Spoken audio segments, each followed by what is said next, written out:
Arizona basketball heads into the biggest game of the season and maybe the biggest game of the Tommy Lloyd regular season era. What do you need to know? All that and more on Locked On Wildcats.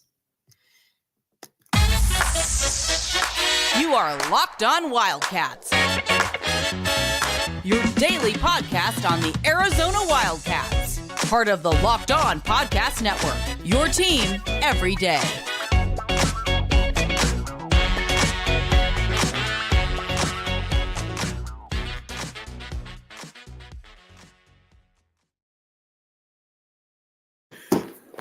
Thanks for making Locked On Wildcats your first win. You are Locked On Wildcats. Yeah, sorry about that. I got excited right there. This show, as always, is always brought to you by Jace Medical. Jace Medical. All right, now, Arizona Duke is here. As you can tell, I was excited because everything that is going on. Because, again, I don't know if you know, but Arizona Duke is here. All right, now, we're going to talk about the long history of Arizona Duke.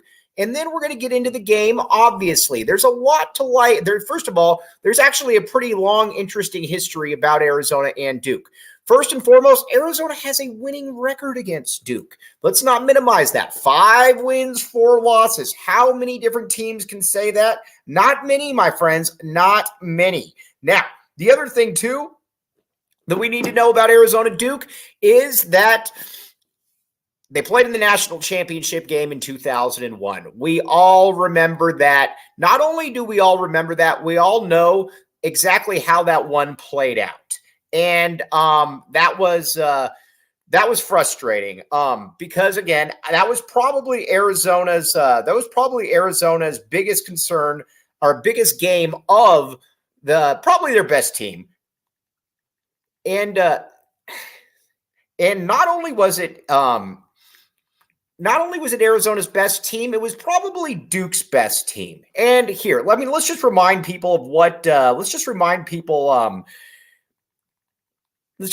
about what was going on there. Arizona's starting lineup right there was Jason Gardner at the point, Gilbert Arenas at the 2, Richard Jefferson at the 3, Michael Wright at the 4, Lauren Woods at the 5, and then Luke Walton coming off the bench. I mean, that's a heck of a team right there.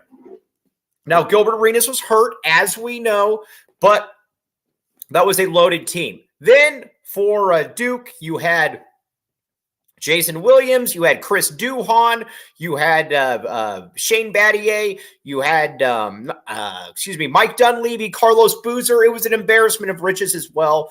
It was a loaded team. These were easily the 2 best teams in college basketball that year. Arizona, as generally happens when teams play Duke, got screwed by the officials. Stop me if you've heard this one before, my friends.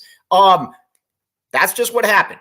Arizona got screwed by the officials. There was a call, everybody knows about it, where Jason Williams jumped on Gardner's back. It's a viral image, and no foul was called, but that's what happens when you play Duke. Now, before that, Arizona and Duke also had a home-and-home in Cameron and in McHale. Lute Olson, though, decided that he wasn't going to do that anymore, mainly because Mike Krzyzewski didn't want to continue the home and home. He wanted to have Arizona come to Cameron and then then meet on a neutral court. Lute Olson, when you're running a top 10 to 15 program, says, I am not going to do that. That is poppycock. And he didn't do it. And so that's kind of where that rivalry ended right there. Now, Sean Miller has played Duke. Sean Miller at U of A played Duke twice and beat them both times, and last time in the NCAA tournament, absolutely destroyed Duke. That was the Derek Williams game. Anytime you know that a game is called by a player's name, you know that player probably went off in that game. That's exactly what Derek Williams did. All right, now, so that's where we are right now. Duke is the number 2 team in the country. Duke is obviously a loaded basketball team. Second year without Coach K there. Obviously some growing pains with John Shire, but I think John Shire is going to be more than a good enough coach at Duke. And then not only is John Shire a good enough coach at Duke, I also think it's fair to say at this stage that this might be his most talented. This is probably his most talented team, and we're going to break that all down. Now, Tommy Lloyd's coming in here. Tommy Lloyd's got some players that Duke fans are very familiar with, i.e. Caleb Love. Caleb Love. We will get to Caleb Love right there. But first, Duke, here's what you need to know. You got Tyrese Proctor at the point. He's a player that I don't really worry a ton about because, again, he is a good player. He's probably probably going to be a lottery pick, but he's the kind of lottery pick I don't necessarily worry about. And what I mean by that is, yes, he's going to probably get you 12 points and 6 assists or something like that, and he'll control the game, but he's not going to physically dominate you. The point guards that worry me are the ones that can physically dominate you, the Derrick Roses, the Baron Davises, players like that. I don't worry about the steady Eddie types, although you want to have the steady Eddies on your team. I just don't worry necessarily about that. Now, Kyle Filipowski up front then. This is an interesting matchup for Arizona. He's a big dude. He's probably going to be a lottery pick. And not only is he going to be a lottery pick, he can do a little bit of everything. Not only can he do a little bit of everything, he can basically shoot the three. He can go down low. But the biggest thing that he does, though, that might be a little bit of a problem is he tends to float on the perimeter. If I'm Arizona with Oumar Ballo, leader of men, I am looking to let him shoot as many 3-point shots as I can. And I think that that's probably going to work. And I think that you're going to I think that it's probably fair to say that Arizona is going to let Filipowski do as much as he wants out there. Not only as much as he wants, I think that Arizona, if you want to shoot as many threes, as you want, if you're North Carolina, I'm more than okay with that. Or excuse me, Duke, I'm more than okay with that because, they'll probably make 30% of them.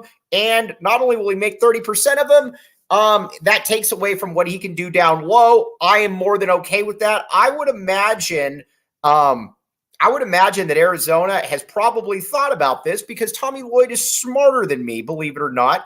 And he is probably going to allow them to shoot his he is probably going to allow him to probably be able to shoot as many times as he wants. So that's where it is with that. Now you get back Mitchell for Duke, which is an unfortunate situation because I do think that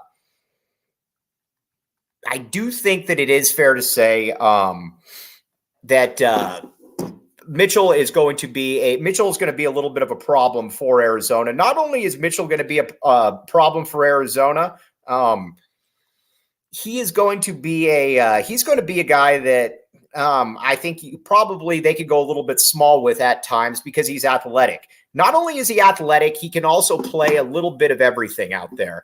Now, Arizona has some aspects that they can definitely counteract with right there. And I think it's important to be able to talk about that. What can Arizona do? What kind of tricks do they have up their sleeve? But first, eBay Motors. All right, eBay Motors. eBay Motors is where it at. You got to cut out the middleman. The right parts, the right fit, the right prices. eBay guaranteed fit, only available to U.S. customers. Again, cut out the middleman, my friends. Get eBay Motors. Get the motors you need for yourself, and then outsource it to how you see fit. That's what the smart people do. And again, if you're getting eBay Motors, that's where it is at. Now, I think it's also fair to say that if you're listening to the show, you're probably a pretty smart person. That's where eBay Motors comes into play. Check it out. All right.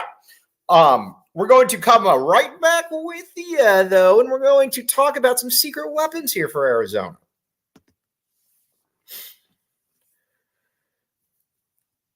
Thanks for making Locked On Wildcats your first listen of the day. I am your host, Mike Luke. All righty then. Now, let's talk a little bit about Arizona of what they're going to do with Kyle Filipowski. Again, Filipowski's a really, really good basketball player. But I also think that Oumar Ballo, leader of men, is going to be more than equipped to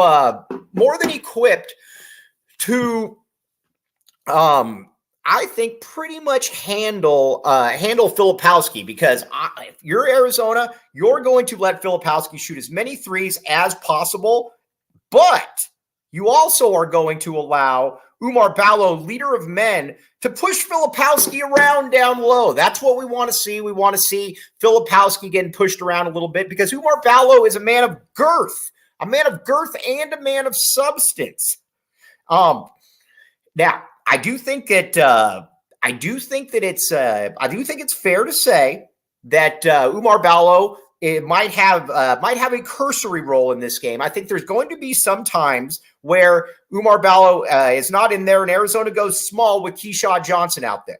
I am more than okay with that, because Keshad Johnson, I think it was brought in and is perfect for this role. Not only is he perfect for this role,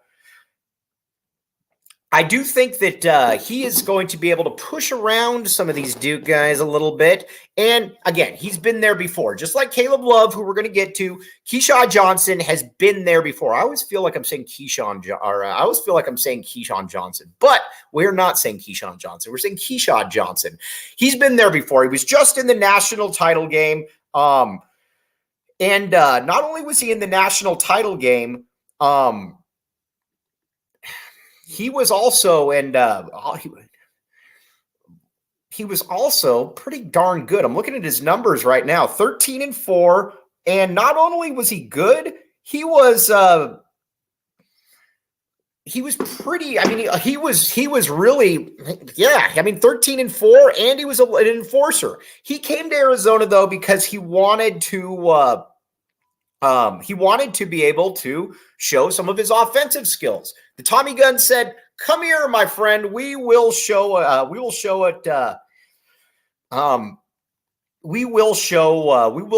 exactly what you can do right here." And he's going to do that. He's going to be able to get some threes. He's going to be able to make some plays. I'm curious to see what exactly happens, how this happens, but I think there is a lot to be intrigued by right here, because again, Keshad Johnson is going to be very, very tough.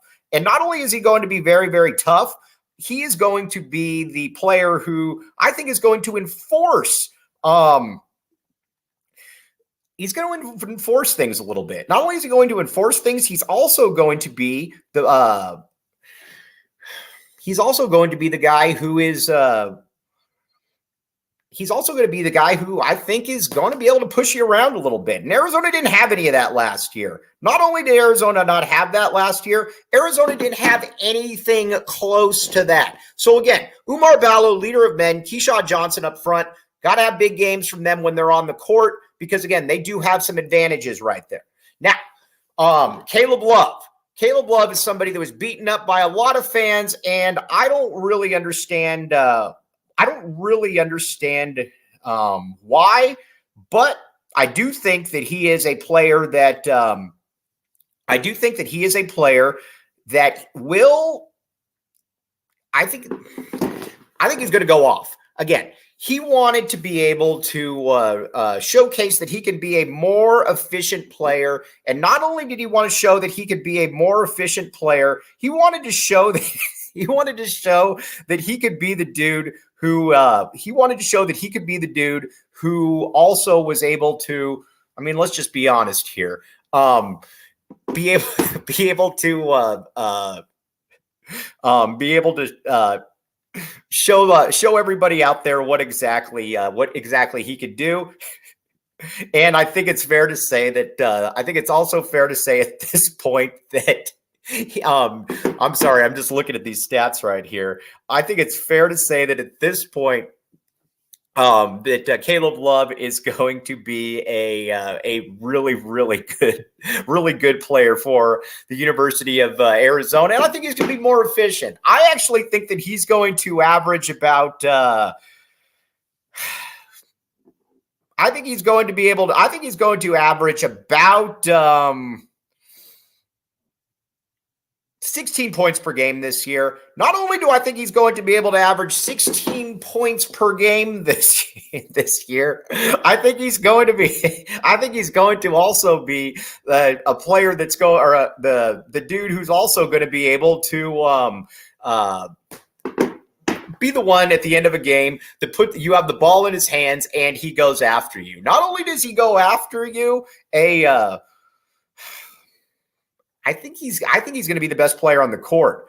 Not only do I think he's going to be the best player on the court, I think that he's going to be the dude who, when the chips are down and everybody's looking around, Arizona has that escape hatch. Not only does Arizona have that escape hatch, Arizona has the player who can really buckle it down. I don't think you're going to get somebody that I don't think you're going to get anybody out there that like Kirk Kriisa last year that was not obviously that obviously didn't embrace those moments. Caleb Love's going to be that, and not only is Caleb Love going to be do that, Caleb Love's also going to be the guy who is going to want the ball at the end of games, and I guess we're going to find out exactly. I believe, and we've talked about this from day one, I believe that Hubert Davis is a bad coach. I don't care that they made it to the national championship game.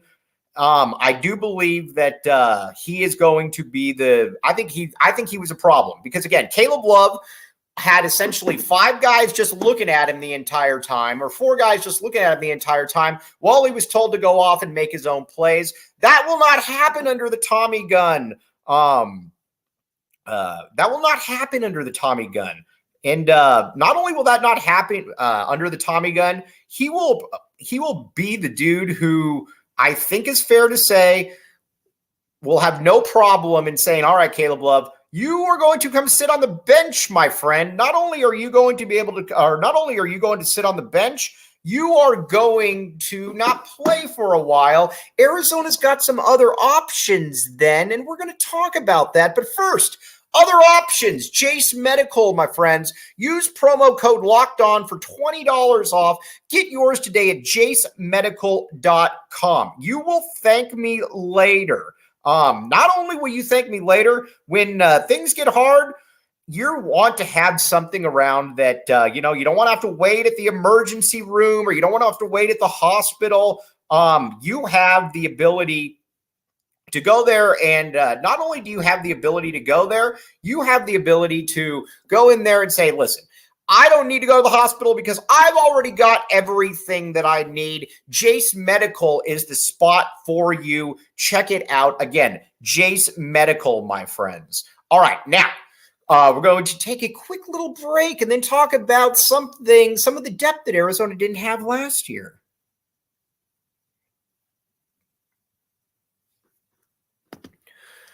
Thanks for making Locked On Wildcats your first listen of the day. I am your host, Mike Luke. All right, now we got more to talk about.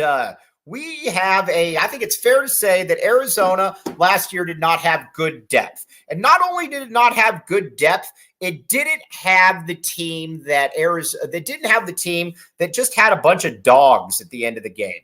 And it had guys that pretended to be dogs, but they really weren't dogs. And you know it when you see it. And not only do you know it when you see it, you also know that you're probably not going to get a good shot. Not only are you not going to get a good shot, you're also you're also probably going to get something that is not ideal.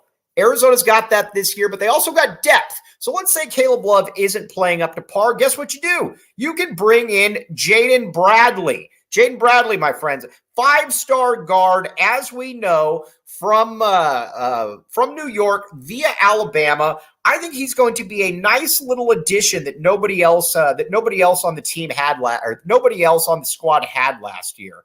I think it's fair to say that Arizona is kind of at the point now where you got some physical dudes, you got some athletic guys, and not only do you have players on both ends right now that can make a little bit of a difference, you also have players who are, again, that are going to embrace this moment. Keshad Johnson has been there, Caleb Love has been there. Oumar Ballo, a leader of men, has not really been there, but he's got a lot of experience. Kylan Boswell as well. There's a lot to like about this Arizona squad. And honestly, Duke, you've got a lot of young guys. Obviously, Jeremy Roach has been around for 30 years. Jeremy Roach is very, very good. We know all about Jeremy Roach. Jared McClain, who is Kylan Boswell's high school teammate, also very, very good. There's a lot to like about both of those players right there. But I just think that we're kind of at the stage now with Arizona where you know that Arizona's kind of got tougher dudes that are going to embrace the moment. That is why I am backing the A in this game. I am going to pick Arizona to win this game straight up. I don't care about the 5 points that you can find on FanDuel. I am taking Arizona money line. I think Arizona's going to win 81-78. Not only do I think Arizona is going to win 81-78, I think we're going to be sitting here on Monday talking about a great week for Arizona athletics. First of all, beating Duke, and I think that Arizona is going to hammer Colorado tomorrow. Again, get on FanDuel on both those. If you think that I'm smart or if you think that I'm an idiot, say I am not going to listen to Mike Luke. I am going to go against Mike Luke. That's what you want right there. But this is an awesome, awesome 24 hours for Arizona athletics. And it is a great, great time to be here, as always. Very much appreciate you guys making Locked On Wildcats your first listen of the day. Again, got Arizona, Duke, and Cameron, then Arizona and Boulder coming up after that. A whirlwind time. There's never been a better time to be an Arizona Wildcat fan. On that note, back the A. We will be back with you tomorrow. You have been listening to Locked On Wildcats.